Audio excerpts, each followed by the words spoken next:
Fiat continue de décliner sa 500, après la 500 tout court, puis la 500C, la découvrable, puis la 500L, le monospace, voici la 500X, le SUV. Si on reconnaît de loin la physionomie d'une 500 avec un profil arrondi et des feux avant ronds, la technique n'a rien à voir avec celle d'une 500 normale puisque cette 500X partage sa plateforme avec la Jeep Renegade. Cette 500X concurrence les Captur et 2008 mais contrairement à ces derniers existe en 4 roues motrices comme sur notre modèle d'essai. La transmission intégrale est pour l'instant obligatoirement associée au bloc diesel 2 litres de 140 chevaux.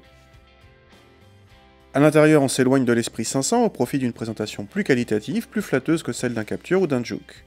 L'équipement de cette finition cross comprend l'essentiel, mais il faut piocher dans les options pour avoir GPS, Bluetooth ou freinage automatique en ville.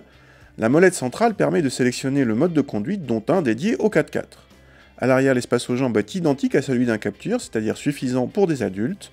Le coffre atteint 350 cm3 dans la moyenne de la catégorie et bénéficie d'un plancher modulable en hauteur. Contacter le 2 litres ne se fait pas trop entendre, évitant de surcroît les vibrations. Il permet à cette 500X de relancer facilement, y compris sur autoroute. L'originalité vient de la boîte automatique à 9 rapports, assez rapide et douce, et plutôt bien gérée car elle donne l'impression de se trouver toujours sur le bon rapport. A noter également que le premier rapport très court permet de s'aventurer sans problème en hors-piste.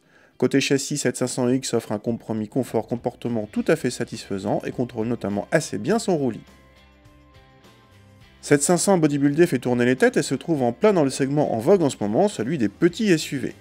Si l'appartenance à la famille 500 ne tient que du marketing, les prestations globales s'avèrent convaincantes. Cette 500X s'attaque dans ses versions d'entrée de gamme au Captur et 2008, mais dans cette version 4x4 et bien motorisée, se retrouve plutôt en face de sa cousine Jeep Renegade ou bien Mini Countryman, car à plus de 27 000 € pour un petit SUV et encore pas dans sa version haut de gamme, cette 500X se retrouve en face des premiums, inattendus de la part de Fiat.